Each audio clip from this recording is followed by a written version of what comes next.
테헤란에 대한 압력이 결정적인 단계에 들어섰습니다. 그리고 이번 수요일 2026년 4월 15일입니다. 보이는 것은 이란 혁명수비대의 명확한 후퇴입니다. 결합된 전력과 미국의 해상 봉쇄 그리고 새로운 군사적 확전 위협 앞에서였습니다. 도널드 트럼프는 전쟁을 끝내기 위한 대화가 앞으로 이틀 안에 파키스탄에서 재개될 수 있다고 밝혔고 유엔 자체도 이러한 협상이 재개될 가능성이 매우 높다고 이미 인정했습니다. 몇 주간의 도전 끝에 이란 정권은 가장 민감한 지점인 바다, 석유, 그리고 체제를 유지할 수 있는 능력에 타격을 입었기 때문에 다시 협상 테이블로 돌아왔습니다. 실제로 일어난 일은 이해하기에 간단했습니다. 미국은 페르시아만과 오만만의 이란 항구에 들어오거나 나가는 선박들을 차단하기 시작했습니다.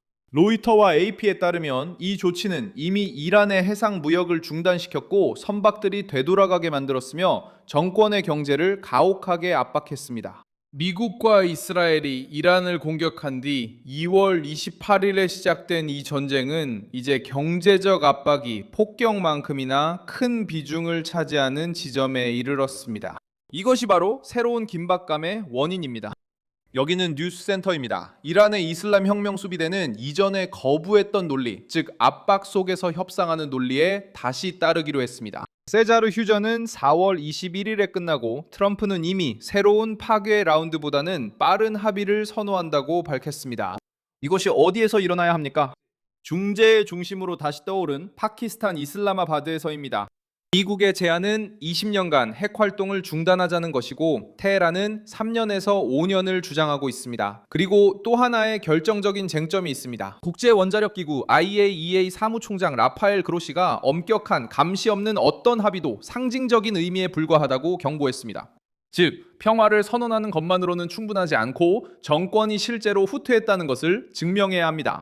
이러한 전환의 영향은 이미 군사 분야를 넘어 전 세계 경제로 확산되었습니다. 로이터 통신에 따르면 이란의 해상 무역이 중단됐다는 소식이 전해진 후 기준 원유 가격이 다시 배럴당 96달러에 근접했다고 합니다. AP 통신도 이 조치의 전략적 중요성을 강조했는데 이는 지구상에서 가장 민감한 항로 중 하나, 즉 이스라엘 측에 영향을 미치기 때문입니다. 메시지는 더 강경합니다. 이스라엘에게 휴전은 이란의 위협을 근본적으로 제거하려는 전략적 목표를 지우지 못한다는 뜻입니다. 2025년 6월 베냐민 네타냐후는 이스라엘의 공격이 정권 교체로 이어질 수 있다고 이미 말한 바 있습니다. 이제 국제 언론은 모사드 국장 다비드 바르네아가 이 임무는 그 정권이 교체될 때까지 끝나지 않는다고 주장했다고 다시 보도했습니다. 즉 트럼프는 휴전을 위해 노력하지만 이스라엘은 군사적 휴식이 정치적 압박의 끝이 아님을 알리고 있습니다. 정권 교체 계획은 전쟁 초기에 많은 사람들이 상상했던 것보다 더 길고 더 힘든 길이 될지라도 여전히 이스라엘의 시야에 남아 있습니다. 그리고 왜 이것이 지금 그렇게 중요한가요? 이스라엘은 단순히 휴식을 원하는 것이 아니라 테헤란이 살아남고 숨을 돌리고 더 강해져서 돌아오는 것을 막고 싶어 하기 때문입니다.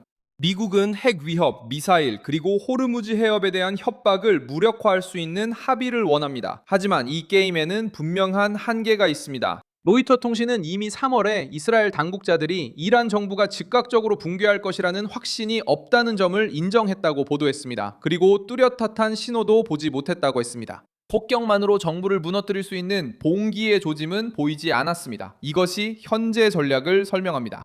정권이 스스로 무너지지 않았기 때문에 압박의 방식이 달라져야 했습니다. 즉각적인 붕괴에 대한 기대는 줄이고 봉쇄를 더 강화한 것입니다. 강제 협상과 장기적인 소모전입니다. 그래서 현재 상황을 사진으로 비유하면 이렇습니다. 지금 물러서는 건 군부 핵심입니다. 전면 대립을 외쳤던 그들이 이제는 대화할 수밖에 없는 상황입니다. 현재 논란의 핵심은 총격 중지가 아니라 이란 정권의 미래입니다. 이런 일은 언제 발생할까요? 전쟁 시작 이래 가장 위태로운 순간이고 휴전도 끝나기 직전입니다. 어떻게 이런 일이 생겼을까요? 선박이 막히고 무역이 마비되며 석유 위기와 무장 외교가 이어집니다. 왜 이런 일이 일어날까요? 이란의 혁명 수비대는 봉쇄 속에서 장기전을 유지하는 것이 너무 큰 비용이 든다는 것을 깨달았기 때문입니다. 이스라엘은 단순히 이전 상태로 돌아가는 것을 받아들일 수 없다는 점을 분명히 했습니다. 이란은 그 사이에서 움직이려 했습니다. 바다를 위협의 수단으로 삼으려 했지만 예상보다 더 큰 장벽에 부딪혔습니다. 미국 해군에 도전하면서 테헤란은 한 번의 실수도 너무 큰 대가를 치러야 하는 게임에 들어섰습니다. 선박들은 후퇴했습니다. 해상 무역은 질식 상태에 빠졌습니다. 휴전시계는 계속해서 돌아가고 있습니다. 그리고 협상은 다시 중심으로 돌아왔습니다. 왜냐하면 이란 정권이 이 길을 계속 가는 것이 더 큰 소모, 더 큰 고립, 그리고 자신들의 위기에 대한 통제력 상실을 의미할 수 있다는 것을 깨달았기 때문입니다. 이것은 소셜미디어에 서명된 항복이 아닙니다. 이것은 종이에 서명된 항복이 아닙니다. 하지만 전략적 측면에서는 이미 강제로 항복하는 조짐이 보이기 시작했습니다.